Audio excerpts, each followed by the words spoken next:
Hola, qué bueno encontrarnos de nuevo para explorar a fondo un tema que a mí me parece apasionante. Hola, ¿qué tal? Hoy nos vamos a meter de cabeza en el universo del audio profesional.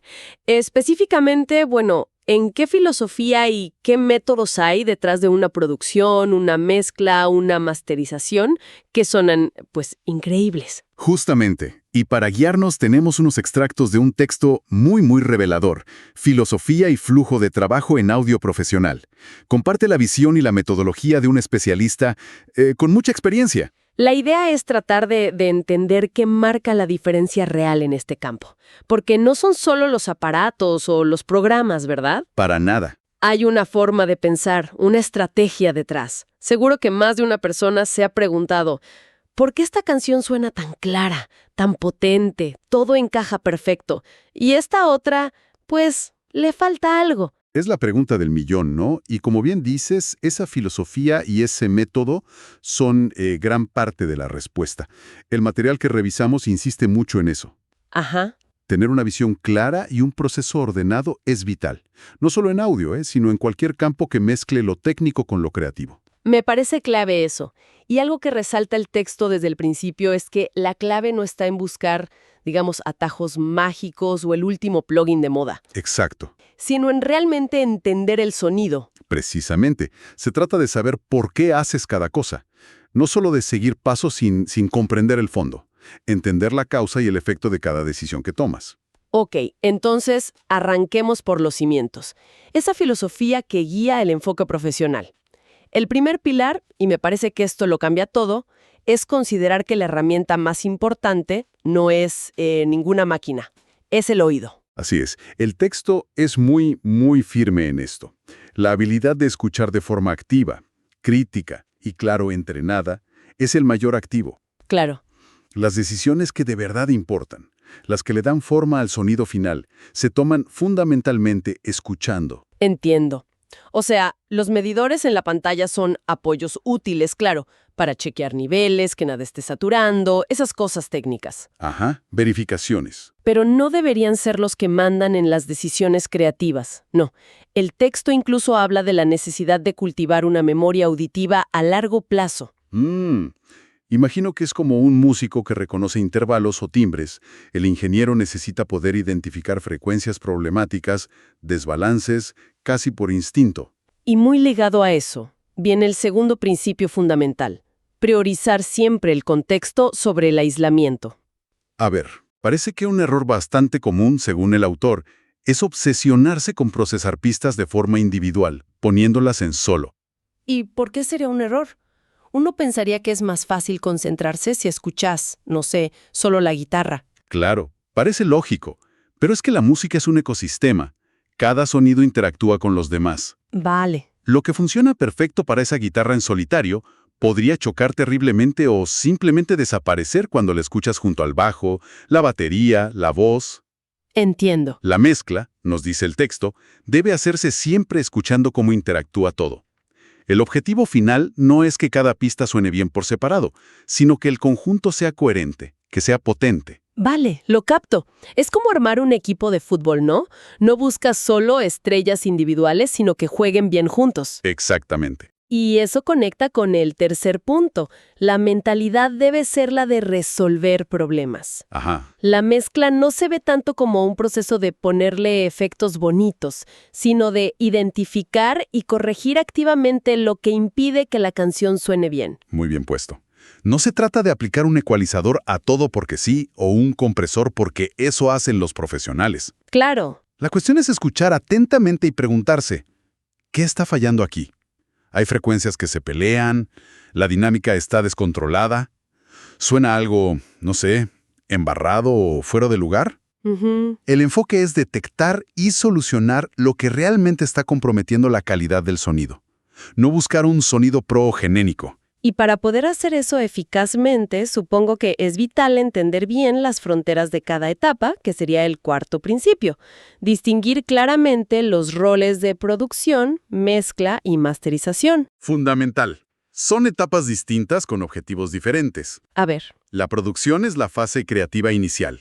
Componer, arreglar, elegir los sonidos correctos, grabarlos bien. La creación pura, digamos. Eso, la mezcla es equilibrar todos esos elementos ya grabados para que funcionen juntos en el espacio sonoro. El balance. Y la masterización es el último control de calidad, el pulido final antes de que la música, salga al mundo. Y aquí el texto hace una advertencia importante, que ya mencionaste un poco.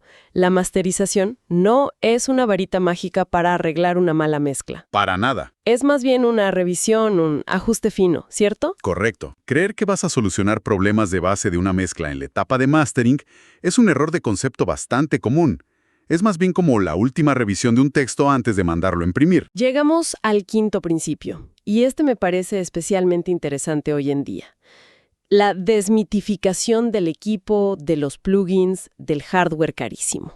Sí. El mensaje es, las herramientas son secundarias. Lo que manda es la técnica y el conocimiento. Totalmente de acuerdo con esa lectura. El autor señala que muchos ingenieros de primer nivel usan herramientas que vienen incluidas en sus programas, los famosos plugins nativos o stock, o equipos que llevan años en el mercado, considerados incluso viejos. Vaya. No se trata de coleccionar el último compresor de miles de dólares. Eso me parece liberador. De hecho, se insiste en que invertir en mejorar la acústica del lugar donde escuchas Fundamental. y en tu propia formación, o sea, entrenar el oído, aprender técnicas, es mucho más valioso a largo plazo que gastar fortunas en equipo nuevo. Sin duda. Y sobre las famosas emulaciones de hardware clásico, dice que pueden ser útiles, sí, pero solo si entiendes qué hacía el aparato original y cómo usar esa emulación con criterio. No son soluciones automáticas. Exacto, no son magia. Es fascinante ver cómo estos principios establecen una base tan sólida, ¿no? Sí. Ahora, la pregunta es, ¿cómo se lleva todo esto a la práctica diaria? El texto propone un flujo de trabajo muy estructurado, una metodología que llama de grande a pequeño o top-down. Top-down, ¿ok? La idea es tomar las decisiones más globales primero y luego ir afinando los detalles. Suena lógico. ¿Y por dónde empieza ese flujo práctico? Bueno, antes de siquiera pensar en mover un fader, está la preparación del proyecto. Ah, ok. Algo que puede parecer trivial, pero es esencial. Organizar la sesión. Limpiar los archivos de audio de ruidos, silencios innecesarios, quizás asignar colores a las pistas para identificarlas rápido, ordenarlas de una manera lógica. Poner la casa en orden, digamos. Exacto. Poner la casa en orden antes de empezar a decorar. Eso ahorra mucho tiempo y dolores de cabeza después. Entendido. ¿Y el primer paso ya técnico cuál sería? Uno crucial. La etapa de ganancia, o gain staging. Game staging, ajá. Básicamente, se trata de asegurar que cada pista de audio entre al proceso de mezcla con un nivel saludable desde el arranque. Saludable. Sí, esto es vital por dos razones. Primero, para evitar la distorsión digital, el clipping, si la señal es muy alta. Que no sature. Exacto. Y segundo, para optimizar la relación señal-ruido, que no esté demasiado baja y se cuele ruido de fondo. Eso de nivel saludable suena importante, pero ¿cómo define el texto ese punto ideal? ¿Da alguna pauta concreta para no pasarse ni quedarse corto? Sí. Sugiere ajustar el nivel promedio de cada pista individual para que ronde los 0 decibeles en un medidor BU, o su equivalente digital, que suele ser alrededor de menos 18 dBFS, más o menos. Ok, menos 18 dBFS como referencia. Lo importante es que quede suficiente espacio libre, por encima, headroom, para el procesamiento que vendrá después, sin riesgo de saturar. Clarísimo. Preparación, niveles ajustados, y luego viene algo que conecta directamente con el primer principio filosófico, calibrar el sistema de escucha. Ajá. La idea es acostumbrarse a escuchar siempre al mismo volumen. Exacto. Si cada día o cada hora escuchas a un volumen distinto, tu percepción del balance entre graves, medios y agudos cambia drásticamente. ¿En serio? Sí. Esto se debe a un fenómeno psicoacústico bien conocido, descrito por las curvas de Fletcher-Munson, Ah, las curvas de Fletcher-Munson, sí. que básicamente dicen que nuestro oído no percibe todas las frecuencias igual de fuerte a diferentes volúmenes. Claro. Escuchar siempre a un nivel calibrado y constante te permite construir esa referencia interna fiable y tomar decisiones de mezcla mucho más consistentes, más objetivas, ya sea con monitores o auriculares, ¿eh? Tiene todo el sentido del mundo. Si la referencia cambia, tus decisiones también lo harán. Y ahora parece que llegamos al corazón del método de mezcla que propone el texto, el balance. crear la jerarquía sonora. Ujú. Dice que es el paso más crítico y que puede llevarse entre 4 y 10 horas. Sí, aquí es donde se invierte la mayor parte del tiempo y donde se define, bueno, gran parte del sonido final. Increíble. Consiste simplemente en establecer los niveles relativos de cada pista usando únicamente los faders de volumen, sin añadir todavía ningún otro proceso. Solo volumen. Solo volumen. La recomendación es empezar trabajando en mono. En mono. Sí, concentrándose en los elementos centrales, normalmente la voz, el bombo y el bajo, hasta que ese núcleo funcione bien. Una vez logrado eso, se pasa a estéreo para posicionar el resto de los instrumentos. Y el impacto de este paso, según el texto, es brutal. Afirma que un buen balance hecho solo con volumen puede conseguir hasta el 90% del potencial sonoro de la canción. Es que es así, O sea, antes siquiera de pensar en ecualizar o comprimir. precisamente, porque es aquí donde se establece qué es lo importante, qué va al frente, qué acompaña, dónde se sienta cada elemento en relación con los demás. Se crea la estructura fundamental del sonido. Una vez que esa estructura de niveles está sólida, ¿qué sigue? El texto menciona el panorama o paneo. Correcto. Aquí es donde decidimos dónde colocar cada sonido en el espacio estéreo, de izquierda a derecha. Exacto. Si ya tenemos los niveles bien definidos, ahora distribuimos los elementos en el campo estéreo. Si hay instrumentos que compiten por el mismo espacio en el centro, donde suele ir la voz principal, por ejemplo, podemos moverlos un poco hacia los lados. Para dar espacio. Claro. Esto no solo ayuda a que todo se escuche más claro, sino que también genera una sensación de amplitud, de tridimensionalidad. Nuestro cerebro lo interpreta como un sonido más grande, más envolvente. Perfecto. Ya tenemos niveles y posición. Ahora, si todavía hay problemas de claridad o choques entre instrumentos, entonces es cuando entra en juego la ecualización, EQ. Exacto. Y ese, si todavía hay problemas, es clave. La EQ no se aplica por sistema. ¿No por defecto? No, es una herramienta correctiva, después de haber hecho un buen balance y paneo. El objetivo es resolver conflictos específicos, quizás atenuar frecuencias en un instrumento para dejar espacio a otro, Ujú. o realzar alguna característica tímbrica que se ha perdido. Y siempre tomando esas decisiones, escuchando en el contexto de toda la mezcla, no en solo. Y parece que hay que usarla con delicadeza, ¿no? El texto advierte que los ajustes deberían ser, en general, suaves y musicales. Sí, Incluso dice que la EQ es quizá la herramienta más difícil de dominar bien y la que más delata la habilidad o la falta de ella, de quien mezcla. ciertamente. Un mal uso de la EQ puede sonar artificial muy rápidamente. Puede dañar el carácter natural de los sonidos. Requiere mucha práctica y un oído bien entrenado. Ya necesita más control en su dinámica o un poco más de pegada. Ajá. El siguiente paso lógico que sugiere el texto es la compresión. Así es. Su función principal es controlar el rango dinámico, o sea, la diferencia entre las partes más suaves y las más fuertes de un sonido. Reducir esa diferencia. Exacto. Y como efecto secundario, bien utilizada, puede ayudar a que las cosas suenen con más presencia y aumentar la sonoridad percibida general, el loudness.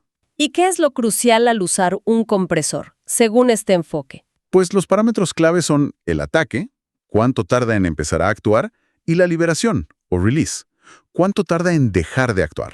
Ataque y release. Ajustarlos correctamente según el tipo de sonido. Una batería necesita ajustes diferentes a una voz o un bajo, por ejemplo. Es fundamental para que la compresión suene natural y cumpla su objetivo sin aplastar la música. Hay un consejo interesante en el texto para quienes trabajan en géneros más comerciales o mainstream. A ver, Sugiere mezclar teniendo un limitador puesto en el bus maestro, o sea, la salida principal de toda la mezcla casi desde el principio. sí, No para aplastar el sonido todo el tiempo, aclara, sino para tener una referencia de cómo sonará la mezcla al nivel de volumen final que exige el mercado actual. claro. Y también para detectar si esa presión extra revela problemas de balance o acumulaciones de frecuencias que no se notaban antes. Es una técnica bastante extendida, sí, para trabajar ya con el objetivo del loudness final en mente. Entiendo. Y bueno, después de la compresión, si procede, vendrían los efectos más creativos. La reverberación para crear sensación de espacio, los delays o ecos, la saturación para añadir carácter. Ahí entra la parte de añadir profundidad, ambiente o incluso un toque de calidez o agresividad, ¿no? Justamente. La saturación, por ejemplo, se puede usar de forma muy sutil para añadir armónicos que hacen que un sonido parezca más lleno o redondo, Ajá. o de forma más evidente como un efecto de distorsión controlada. Y aquí el texto da un consejo técnico muy valioso. ¿Cuál? Es muy recomendable usar filtros quitar graves y agudos innecesarios en las señales que enviamos a las reverbs y delays. ¿Para qué serviría eso exactamente? Pues para evitar que la cola de la reverb o las repeticiones del delay enturbien la mezcla. Ah, claro. Si dejas pasar todas las frecuencias graves a una reverb larga, por ejemplo, Ujú. puedes generar una bola de barro en la parte baja que, bueno, no ayuda a nada. Entiendo. Ensuciaría todo. Exacto. Filtrando, consigues que el efecto aporte espacio o ambiente sin ensuciar la claridad general de la mezcla. Es un detalle que marca una gran diferencia. Tomo nota de eso. Parece un truco de profesional. Y ya casi al final del proceso, ¿qué nos queda? La automatización. El toque final para darle vida y movimiento a la mezcla. Aquí es donde programamos cambios a lo largo de la canción. Movimiento. Sí, subir un poco la voz en el estribillo, bajar una guitarra durante el solo de otro instrumento, hacer que el delay aparezca solo en ciertas palabras, crear crescendos o diminuendos, es darle la expresividad final. Claro, que la mezcla no sea estática, que respire con la música, pero supongo con cuidado de no perder la dinámica general que se construyó antes, ¿no? Justo. Que las partes suaves sigan sonando suaves en comparación con los clímax. Ese es el equilibrio delicado. La automatización sirve para realzar la emoción, no para aplanarla. Vale. Y hablando de etapas anteriores, hay un par de puntos adicionales que el texto recalca y que vale la pena mencionar. Uno tiene que ver con la fase de producción, antes de la mezcla. ¿Qué recomiendas sobre eso? Sugiere que, al grabar o seleccionar sonidos, especialmente los electrónicos, es preferible usar versiones crudas o con poco procesamiento incorporado. Sonidos limpios. Eso. La razón es la flexibilidad. Un sonido que ya llega a la mezcla súper comprimido, ecualizado y con mucha reverb es muy difícil de encajar y moldear después. Claro, ya está muy cocinado. Exacto. Es mejor tener buena materia prima y aplicar el procesamiento necesario ya en el contexto de la mezcla global. Tiene toda la lógica del mundo. Es como cocinar. Mejor tener ingredientes frescos y sazonar al gusto en el plato final. Y el otro punto adicional. La importancia de comprobar constantemente la compatibilidad mono. Ah, la prueba del mono. Sí, aunque la mayoría escuchamos en estéreo, muchos sistemas. Teléfonos móviles, algunos altavoces Bluetooth, radios AM/FM, sistemas de sonido en lugares públicos todavía reproducen en mono. Es verdad.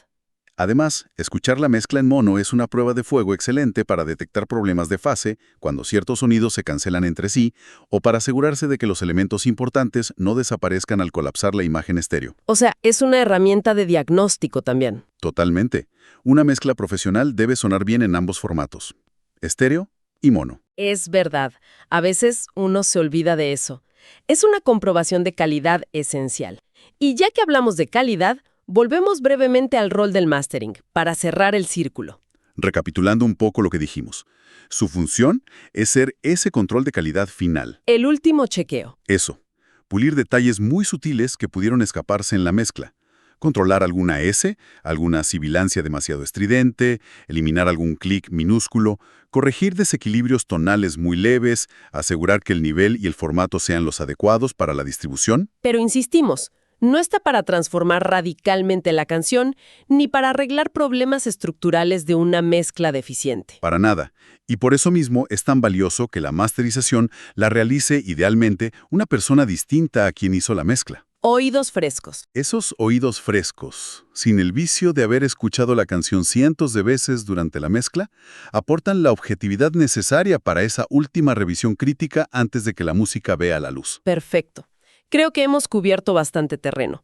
Si tuviéramos que resumir las grandes ideas de este enfoque que nos presenta el texto, ¿cuáles serían los titulares? Yo diría, primero, tus oídos entrenados son tu activo más valioso. Sin duda. El oído manda. Segundo, mezcla siempre pensando en el conjunto, en el contexto, no en partes aisladas. El todo sobre las partes. Tercero, enfócate en identificar y resolver problemas reales antes de empezar a añadir efectos o procesos. Resolver, no decorar. Cuarto, sigue un flujo de trabajo metódico, como este top-down. Empieza por lo global, balance, paneo, y luego afina detalles, EQ, compresión, efectos, automatización, y solo si es necesario. Método ante todo. Y quinto, Y quinto, recuerda que la habilidad, el conocimiento y un buen entorno de escucha pesan mucho más que tener el equipo más caro del mercado.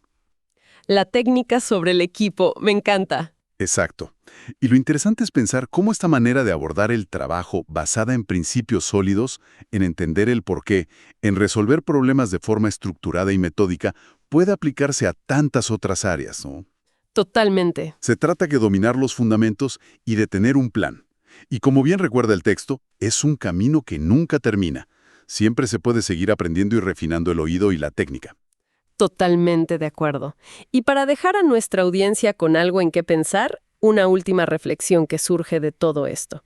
El texto presenta la mezcla, en esencia, como un proceso de resolución de problemas. Ujú. ¿Qué pasaría si aplicáramos esa mentalidad de forma más consistente en otros ámbitos?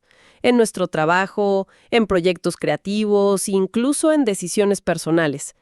¿Cómo cambiaría nuestro enfoque si siempre buscáramos primero identificar y solucionar el problema de raíz, en lugar de simplemente añadir capas, buscar atajos o aplicar soluciones superficiales? Es una pregunta que da para mucho, ¿eh? Da para reflexionar bastante. Sin duda. Bueno, ha sido una exploración fascinante de la mentalidad y el método detrás del gran sonido profesional. Muchísimas gracias por acompañarnos en esta inmersión. Un placer, como siempre. Esperamos que les haya resultado tan interesante como a nosotros. Hasta la próxima.